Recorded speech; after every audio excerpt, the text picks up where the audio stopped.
pessoal, como é que vocês estão? Meu nome é Juliana, a gente tá aqui pra gravar mais um MD Ensino Cast e hoje, novamente, com um mega convidado, Dr. Vitor Laranja. Seja muito bem-vindo, Dr. Vitor. Muito obrigado, Ju, pelo convite mais uma vez. É sempre um prazer estar aqui com você. Novamente, né, Vitor? Graças a Deus. Bora lá, hoje o Dr. Vitor, só pra apresentar ele aqui novamente, Dr. Vitor é médico, cirurgião, intensivista pela AMIB, né? Perfeito.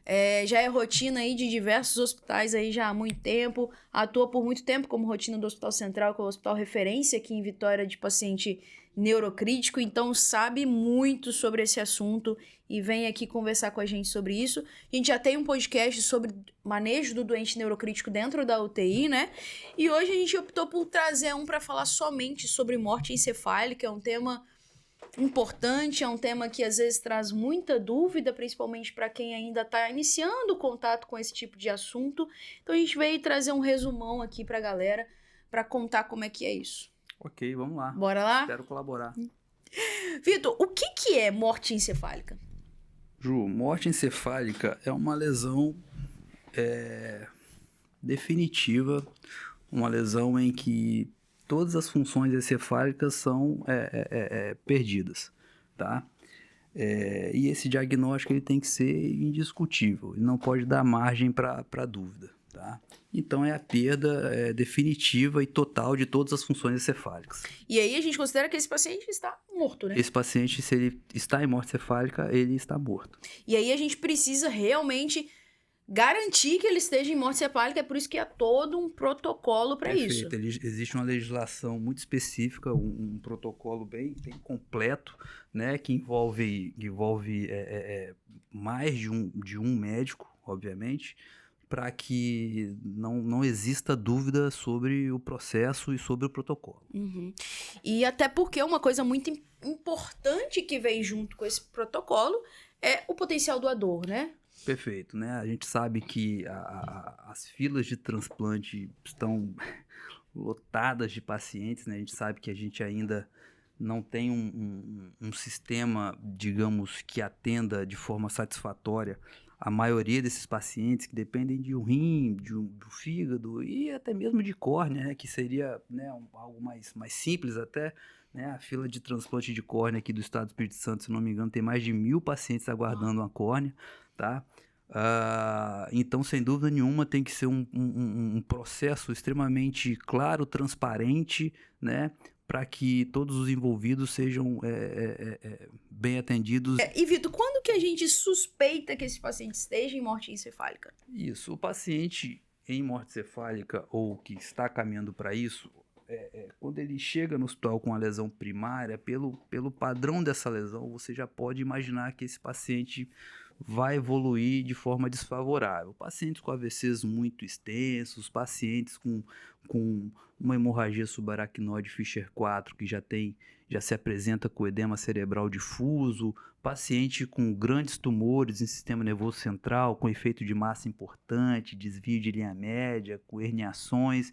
Então, esses pacientes, eles têm uma lesão primária que já te preparam, né, já te avisam que existe um grande risco de que durante a internação ele evolua com morte encefálica. Então, a partir daí, o seu exame clínico, que vai ser feito de forma seriada, no caso o neurocheck, já tem que se atentar para isso.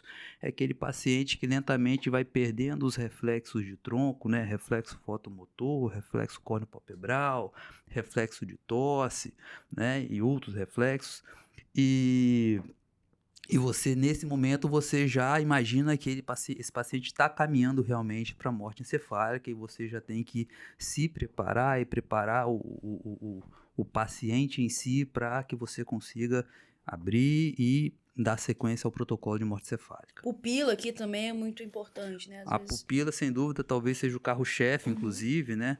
É uma das coisas que no paciente que está sedado e entubado, talvez seja o que a gente mais se atente aí na questão do neurocheck, a questão pupilar.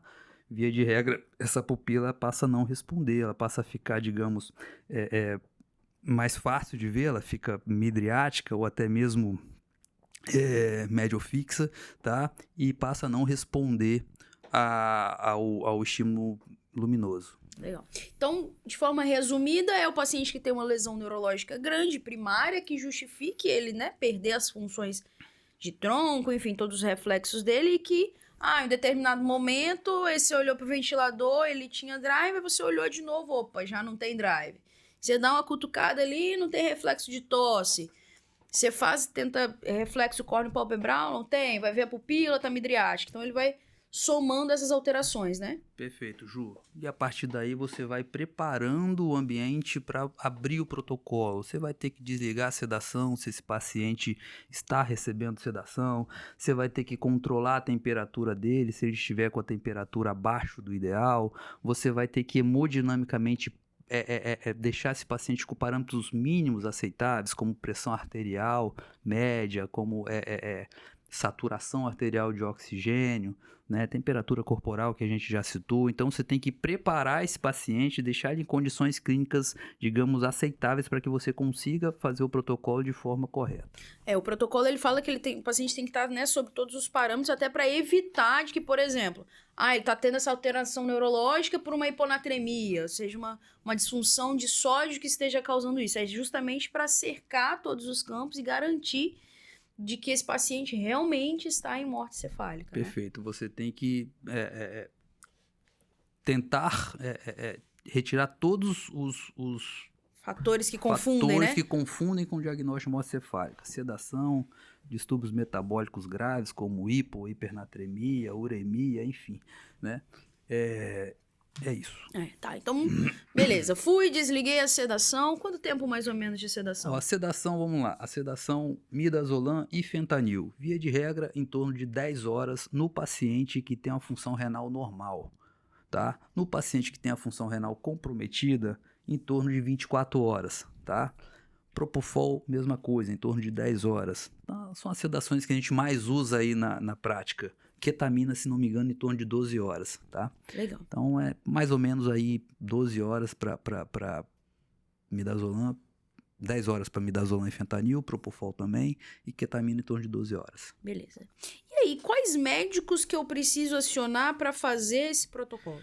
Ju, então existe, na verdade, o médico intensivista, na verdade, é o seguinte, existem duas pessoas para abrir esse protocolo. Ou o colega ele tem que ser capacitado pela CET, né, que é a Comissão Estadual de Transplante, né, Central Estadual de Transplante, perdão, ou esse médico ele tem que ter experiência de ter participado no mínimo de 10 protocolos de morte encefálica.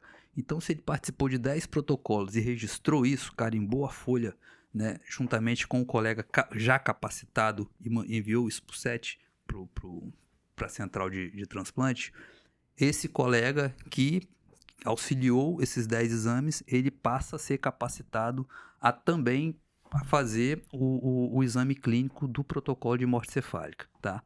Além disso, tem o curso, né, da Central Estadual de Transplante, né, que você pode ir lá fazer o curso, se não me engano é um dia de curso, né, e a partir desse curso você também está autorizado a realizar o exame clínico do protocolo. Tá? Não precisa necessariamente ser neurologista, né? Não precisa ser neurologista. Acho que médico intensivista, médico neurologista, intensivista pediátrico. Sem residência também pode fazer o curso, você sabe? Olha, Ju, eu tenho quase certeza que sem residência pode fazer. Eu tenho certeza que pode fazer. Pode fazer, sim. Tá. E aí, beleza. São 2 médicos, né? Que precisam fazer Isso. São 2 testes clínicos que têm que ser feitos com a diferença de no mínimo 1 hora entre eles. São testes clínicos que vão confirmar a ausência dos reflexos de tronco. E além desses 2 exames clínicos com diferença de 1 hora, que tem que ser feito por médicos diferentes, né? Tem que ser 2 médicos diferentes, ainda existe um exame complementar, tá? Esse exame complementar pode ser um Doppler de sistema nervoso central, pode ser um eletroencefalograma, pode ser uma arteriografia e ainda pode ser cintilografia ou PET scan. Também funciona como exames complementares confirmatórios do protocolo de morte encefálica. De uma forma geral, o mais fácil que a gente até fazia lá era o eletroencefalograma é fácil de fazer, né? Na verdade, quando você tem um neurologista... É o menos difícil. É o menos difícil, é o mais acessível, digamos, né? Em alguns casos, o eletroencefalo é mais difícil de fazer, paciente craniectomizado, né? Paciente que tem ali alteração na conformação do crânio. Nesses casos, às vezes, é necessário fazer arteriografia para confirmar o diagnóstico de morte encefálica. E aí, os critérios clínicos, quais que você faz? Então, o coma perceptivo é o critério inicial. Você vai estimular o paciente de várias formas e ele não pode ter nenhum tipo de reação, né? Estímulo sonoro, estímulo doloroso, e o paciente não pode ter nenhum tipo de reação. Isso é o coma aceptivo. Além desse, você vai fazer o reflexo fotomotor, onde você vai estudar a pupila do paciente bilateralmente. Você vai incidir uma luz forte sobre a pupila e vai observar se ela tem algum tipo de reação, né? No paciente morte cefálica, ela não vai reagir. Além do reflexo fotomotor, tem um córneo palpebral que você vai estimular a córnea do paciente ou com soro ou com a gás embebida no soro, e você vai observar se esse paciente tenta piscar nesse momento que você encosta na córnea dele.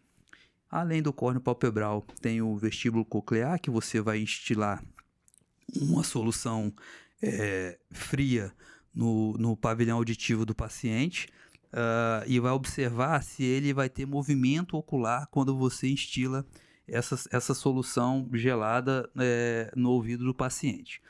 Você espera que ele não tenha movimento ocular no paciente com morte encefálica.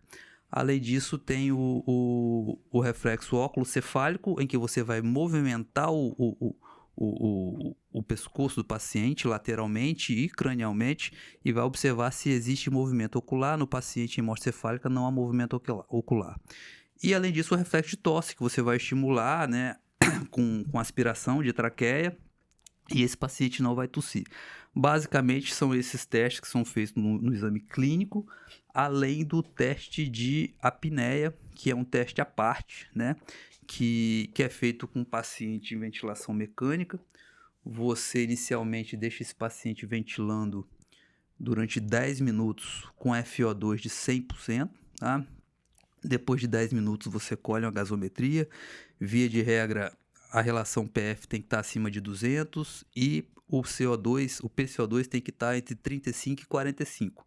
Se a primeira gasometria vier com esses parâmetros, você vai desconectar o paciente do respirador e adaptar ele com uma cânula de O2 próxima à carina, com 6 litros por minuto de O2. E vai observar esse paciente durante 10 minutos. Se durante 10 minutos ele não apresentar movimento respiratório, você no final desse exame vai coletar uma nova gasometria. E essa gasometria, ela confirma, né, um teste de apneia positivo, é quando esse PCO2 vem acima de 55, tá? Então, basicamente é isso. Às vezes o paciente fica muito hipotenso no exame, você tem que abortar o exame. Às vezes o paciente fica muito hipoxêmico também durante o exame, você tem que abortar o exame. E talvez tem que tentar fazer esse exame mais posteriormente, com o paciente numa condição clínica um pouco melhor. Entendi. O protocolo em si, né, aquele protocolozinho lá, ele é muito autoexplicativo, né? A gente pode até deixar aqui, Luiz, a fotinha, né? Pode. Que vem bem autoexplicativo os exames, os parâmetros. É fácil de preencher, exatamente. É muito direto, né? Você não tem dúvida na hora de preencher aquilo, que são parâmetros bem objetivos, né? A pupila direita é fotorreativa? Sim ou não, né? Sim ou não tem interrogação, né? O paciente teve reflexo de tosse, sim ou não? Então, o PCO2 quando estava no início, quando estava no final. Então, são dados bem diretos e que não deixam parar dúvidas sobre a condução do protocolo. Uhum. E aí, em que momento você fecha esse protocolo? Isso. Então, são feitos 2 exames clínicos, mais um teste de apneia e mais um exame complementar. A partir do momento que você fez o último exame e todos esses exames que você fez confirmou morte encefálica, os 2 exames clínicos, o teste de apneia e o exame complementar. O exame complementar foi feito às 20 horas. Às 20 horas é decretado o óbito do paciente, né? Quando você for preencher o atestado de óbito, você vai colocar no atestado de óbito que ele faleceu às 20 horas, né? E vai comunicar à família, olha, ele faleceu às 20 horas. E aí deixar claro que esse paciente está em óbito, né? Às vezes algumas famílias, elas ficam um pouco até confusas. Ah, mas tá ali, o coração ainda tá batendo, como assim? Perfeito. A grande maioria das famílias entende, mas um pequeno número delas realmente, às vezes, por questões religiosas e tudo, acabam questionando muito, mas, né, conversando com paciência, elas acabam entendendo que o paciente realmente evoluiu a óbito. E a partir daí, o que a gente vai pensar é se esse paciente é... A partir daí não, né? Desde o início, a gente sempre pensa se esse paciente é um potencial doador ou não é um potencial doador, né? Perfeito, Ju. A partir do momento em que você entende que esse paciente vai evoluir com morte encefálica, existe a possibilidade, obviamente, desse paciente se transformar num doador.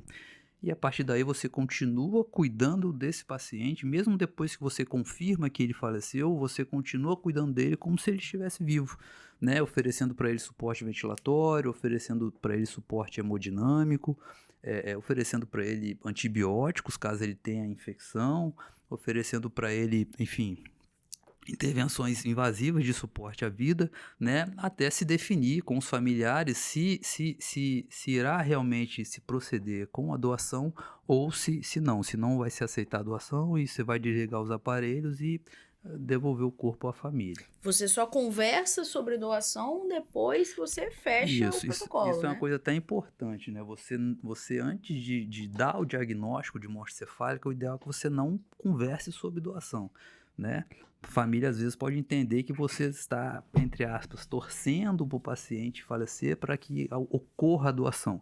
Então, assim, enquanto não houver confirmação do diagnóstico de morte encefálica, o ideal é que você não aborde nenhum familiar sobre doação. Às vezes a família até se antecipa e fala que quer doar, enfim, né? Mas o ideal é que o profissional que está conduzindo, ele não aborde a família sobre doação enquanto não houver confirmação do diagnóstico de morte cefálica. A partir do momento que ocorreu a confirmação do diagnóstico de morte cefálica, é feita uma reunião com os familiares, né, médicos, psicólogos, enfermeiros, né, uma equipe multi, né, para abordar a possibilidade da doação. E se esse paciente não for doador, desde o início você já sabe que esse paciente não é doador, você está autorizado não, né? Você deve desligar todos os aparelhos assim que fecha o protocolo, né? A legislação te permite isso, entendeu? A partir do momento que você tem um diagnóstico de morte encefálica e o paciente não é um potencial doador, você está autorizado a desligar os aparelhos, sim. E aí Decretado o óbito, e aí você vai preencher a declaração de óbito e falar com a sua família, né? E lembrar de desde sempre, mesmo durante esse processo de morte encefálica, manter essa família ciente de toda a gravidade do quadro, né? Perfeito, assim, a partir do momento, a gente volta na questão do boletim médico, né? Eu acho que desde quando esse paciente chega na UTI, você já imagina qual vai ser a evolução dele. Então, desde o primeiro boletim já é importante você levar informações para a família de forma que ela entenda realmente, né, o que se passa ali naquele ambiente, né? Deixar muito clara a questão das intervenções que serão feitas, das possibilidades de caminho que o paciente pode tomar e principalmente do prognóstico, do que esperar no final de todo aquele processo. Beleza. E em relação à doação de órgãos, assim, você já fez muitas abordagens com essas famílias? Como é que é a sua experiência? Já fiz bastante abordagem. Maioria aceitou, maioria não aceitou? Não é maioria, né? Boa parte já chega com a coisa bem definida. Então, assim, ou doa ou não doa e não quer nem discutir. Então, esses às vezes nem dão tanto trabalho, porque já chegam com a decisão tomada. Pronto, né?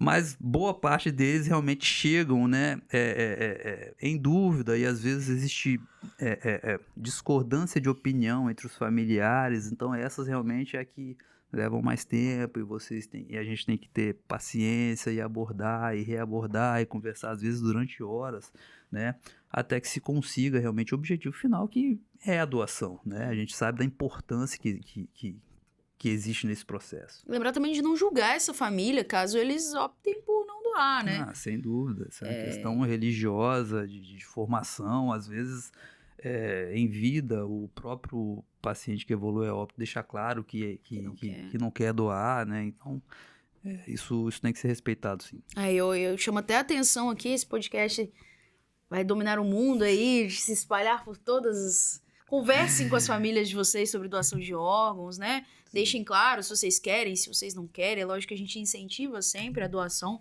A gente sabe da importância disso para muita gente aí. Mas conversem com as famílias de vocês. Talvez essa decisão seja um pouquinho menos pesada lá na frente, né? A grande maioria, quando chega na hora, nunca conversou, nunca se Nem imaginou pensou, naquela situação, né? Até porque, a via de regra, são pacientes que evoluem a óbito de forma repentina, né? Um AVC, o paciente estava bem, teve um AVC, ou um paciente fez um TCE, né? Enfim, então não tiveram a oportunidade de conversar e debater sobre isso. Então converse com a família de vocês. Acho que talvez no Brasil isso tudo ainda é muito tabu, né? Sim. Talvez um país tão religioso como a gente, isso ainda fica muito difícil de ser abordado, mas acho que a gente está quebrando barreiras. Devagarzinho a gente chega lá. Vitor, alguma coisa mais que você quer falar sobre esse assunto? Bom, Ju, acho que basicamente é isso, né? Existe muita coisa relacionada realmente à legislação, que é algo mais específico, né? Mas acho que não vem ao caso. Vitor, muito obrigada pela presença de você aqui mais uma vez nesse podcast. É sempre uma honra e um prazer inenarrável estar com esse cara. Pra quem não conhece, eu recomendo fortíssimo conhecer Vitor Bola. Lá de Cariacica, tá, Guilherme?